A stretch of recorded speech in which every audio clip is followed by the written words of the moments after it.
একজন ব্যক্তির নাম বলছে ইউনুস আলাইহিস সালাম, নাম শুনেছেন কিনা? আমরা সবাই জানি তিনি মাছের পেটে ছিলেন। কেন ছিলেন এটা অনেকে জানি না। কেন তিনি আল্লাহ পাক কেন তাকে মাছের পেটে পরীক্ষা করলেন? কারণটা আমি বলছি, সূরা আম্বিয়া পড়ে দেখবেন। তিনি যখন দাওয়াত দিচ্ছিলেন কওমকে, কওমের অনেকেই দাওয়াতটা রিসিভ করছিল না। একটু রাগান্বিত হয়েছেন তিনি, সামান্য একটু রাগান্বিত। আমরা হয়ে যাই না এখন? আরে কতদিন থেকে দাওয়াত দিই, মানুষ কথাই শোনে না। এক ভাই বলছেন, বড় আলেম, কয়েকদিন আগে আমি দেখা করে আসছি, বলছেন যে আমি ভাই এই বাংলাদেশ সম্পর্কে হতাশ হয়ে গেছি, আর মনে হয় না এখানে করে কাজ হবে। তো ইউনুস আলাইহিস সালাম একটু রাগান্বিত হয়ে ব্যাকওয়ার্ডে এসেছেন, আল্লাহ রাব্বুল আলামিন ধরে ফেলেছেন। তোমাকে তো আমি এই দায়িত্ব দিয়েছি জাস্ট আমার তাওহীদ প্রচার করার জন্য, কবুল কে করলো না দেখার দরকার নাই।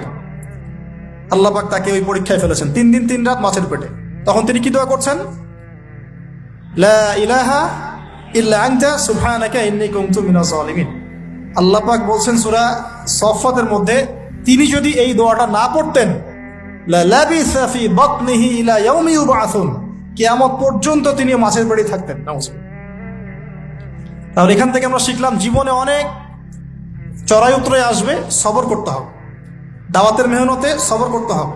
মানুষ কবুল করলো না দেখার দরকার নাই, আমি আমার গতিতে দাওয়াত দিতে থাকবো।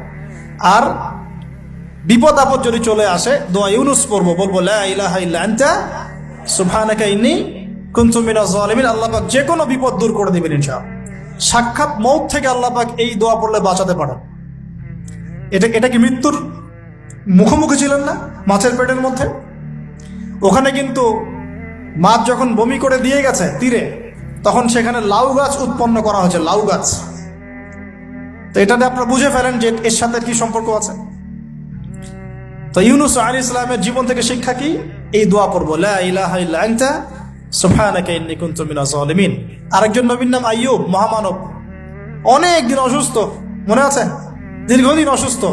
এখানে একটা কথা বলে লোভ সামলাতে পারছি না, সালাত আমরা একসাথে পড়বো ইনশাআল্লাহ। আচ্ছা, সেটা হচ্ছে আইয়ুব আলাইহিস সালাম কখন এই দোয়া করেছেন? রব্বি আন্নী মাসসানিয়া দুররু ওয়া আনতা আরহামুর রাহিমিন।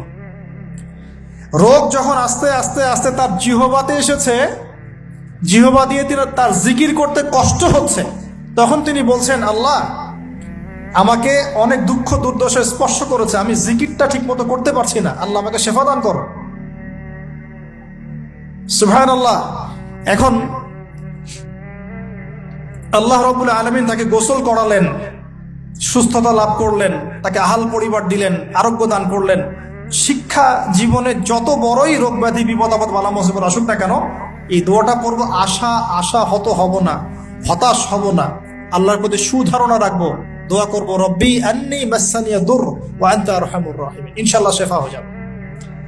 সেই লোভনীয় কথাটা এটা। আইয়ুব আলাইহিস সালামের শরীরে রোগ ছিল, কলবে কি রোগ ছিল?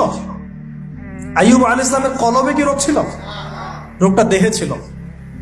এখন 1 মিনিটের জন্য যদি আমরা আমাদের পোশাকটাকে চেঞ্জ করি, দেহটাকে কলবের পোশাক দেই, কলবটাকে দেহের পোশাক দেই, বলেন তো কত % মানুষ সুস্থ থাকবে? কথাটার ভিতরে ঢোকেন। মনে করেন আমাদের 2টো পোশাক, বাইরের দেহের পোশাক, একটা ভিতরের কলবের পোশাক। দেহে আমরা এখন সুস্থ সবাই, তাই তো? এখন এই দেহটাকে আমরা কলবের রূপ দিলাম, কলবটাকে আমরা দেহের রূপ দিলাম। এখন দেখেন তো কত % মানুষ সুস্থ আছে? আমাদের মধ্যে 99% মানুষ অসুস্থ না এখন? বিকজ আমাদের সবারই কলব অসুস্থ। এই কলবের মধ্যে হিংসা আছে, বিদ্বেষ আছে, জেনা আছে, পরকীয়া আছে, লোভ আছে, লালসা আছে, কি নাই?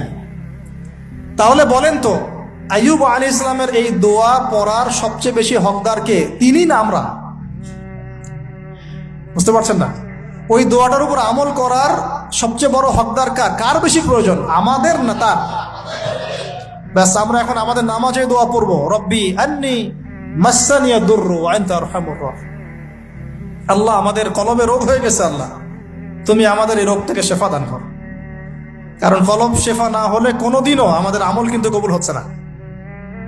কলবের মধ্যেই সমস্যা থাকলে আমল কবুল হচ্ছে না। আল্লাহ মাফ করুক আমাদেরকে। এখন কলব পরিষ্কারের কয়েকটা টিপস। 1, ডেইলি একবার করে হলেও চিন্তা করতে হবে যে আমরা এই পৃথিবীতে থাকতে আসি নাই, আমাদেরকে যেতে হবে। একবার করে হলেও চিন্তা করতে হবে। 2, ডেইলি এক পারা কোরআন তেলাওয়াত আপনাকে আল্লাহর দিকে নিয়ে আসবে, কলব পরিষ্কার হবে ইনশাআল্লাহ। ডেইলি জিকির আজগার, হিসনুল মুসলিম বই থেকে ডেইলি জিকির আজগার করবো ইনশাআল্লাহ, কলব পরিষ্কার হবে। আল্লাহওয়ালা মানুষের সাথে দেখা সাক্ষাৎ করবেন, কলব পরিষ্কার হবে। কবরস্থানে গিয়ে কবর জিয়ারত করবেন, কলব পরিষ্কার হবে। অন্যের প্রতি গীবত, বিদ্বেষ, হিংসা, পরশ্রীকাতরতা রাখবেন না, কলব পরিষ্কার হবে ইনশাআল্লাহ। সবচেয়ে বড় কথা, সেজদায় যারা বেশি বেশি দোয়া করতে পারে তাদের অন্তর পরিষ্কার হয়ে যাবে ইনশাআল্লাহ। আল্লাহ পাক আমাদের সবাইকে আইয়ুব আলাইহিস সালামের জীবন থেকে শিক্ষা নেওয়ার তৌফিক দান করুন।